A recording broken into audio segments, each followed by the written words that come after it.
Welcome to Car Talks with Sarah.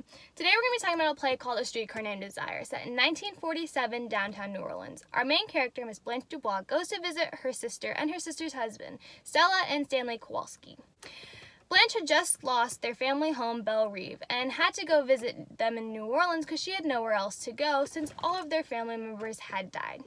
Stanley becomes very interested in this, thinking that Blanche has something to hide about losing Belle Reve. Then he starts talking about the one thing he really knows, the Napoleonic Code, meaning that everything his wife has, he has, and vice versa. Stanley and Blanche don't really ever see eye to eye because Stanley's more of a go with the flow, let's have fun kind of guy, and Blanche is more everything has to be prim and proper. So they go through the papers and are fighting the entire time until Stanley comes across these poems from Blanche's dead husband from when they were younger, and she gets into a little stressed, sad state, kind of revealing that she has some mental issues.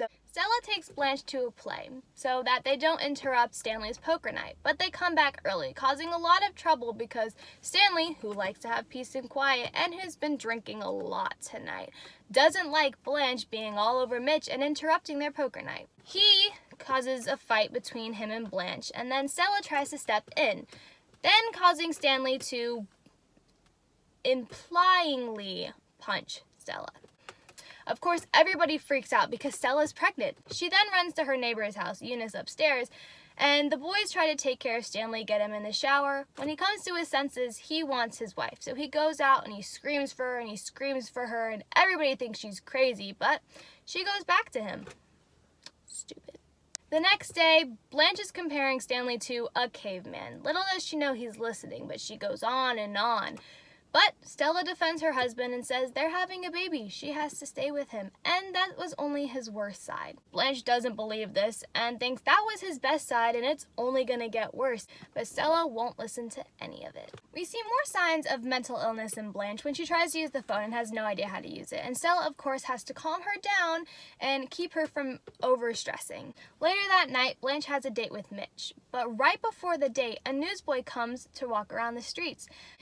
The scene turns very, very weird when Blanche starts giving this newsboy extra special attention in a very inappropriate way, considering he's way too young for her. Mitch then comes to pick up Blanche as soon as the newsboy is gone, and they have a pretty great night. Except Mitch gets a little suspicious on why they always go out at nighttime, and he's never really seen Blanche during the day. But she distracts him by asking about his mother, who is very dear to Mitch. And then Blanche talks about her dead husband. We then learned that the man she married when she was very, very young soon turned out to be gay. The next morning is Blanche's birthday. The scene starts with Stella and Stanley in the kitchen talking about the things he's heard about Blanche. Very bad things. He heard that when they lost Belle Reve, she stayed at this hotel called the Flamingo, which is known for its special activities. He implies that Blanche was a prostitute and she ran out of customers, causing the people to run her out of town. Stella won't hear any of this, but it's not even the worst part. She didn't quit being a teacher because she needed a break. She got fired from being a teacher because she got involved with a 17-year-old student. Blanche is so excited that Mitch is coming to her birthday party, but Stanley makes a remark that Mitch isn't coming. Blanche just ignores it and goes back to getting ready while Stella gets very, very angry that Stanley told Mitch what he heard. All this stress causes Stella to go into labor, and Stanley and Stella rush to the hospital. Blanche is then alone on her birthday. So sad. But not for long. Mitch goes to see Blanche, which she expected hours ago, and was very hurt that he never showed up. Of course, he's not very happy either.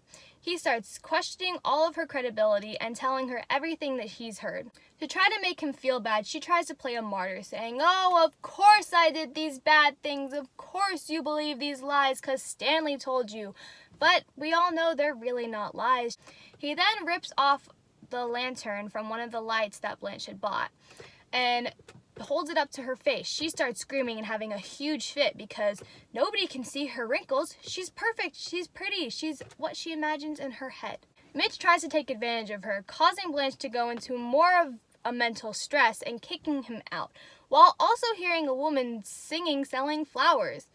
Soon she calms down with a little more alcohol than she had before, and Stanley returns home. He was told to get some rest because Stella's going to be in labor for a couple more hours. Blanche tells the story that her millionaire friend's coming to take her off on a cruise, and Stanley finds this the perfect opportunity to get back at Blanche for making his life pretty bad these past few weeks. He makes fun of this whole idea that her millionaire friend is coming and then decides to snap at her, saying he doesn't exist, he's not coming for you, causing Blanche to become very upset and then try to use the phone, screaming at the operator, trying to figure out, hearing singing again, and she has no idea what's going on, so much confusion's in her head, and her mind's very vulnerable. Stanley sees this vulnerability and her mental weak state and uses it to his advantage. He yells at her some more until she finally becomes weak and breaks down on the floor after trying to fight him off from lunging at her. Then, in the book, it says that Stanley picks her off the floor and carries her to the bed, implying that he rapes her. The next scene is another poker night. Stella had the baby, so Eunice and Stella are caring over the baby while Blanche is getting ready for her cruise. Stella didn't believe the rape story, so she called the mental hospital to come and get Blanche, which is very, very sad and hard on Stella, but Stanley doesn't really care and he's really happy she's leaving. Mitch is kind of in a bittersweet moment because he wants to be nice to Blanche, but he can't forgive her for her lies. When the bell is rung at the door, Blanche gets super duper excited. Sadly, when the doctors walk in, she has another mental breakdown and gets very, very scared. Blanche takes kindness in these strangers and goes along with them, thus ending the play.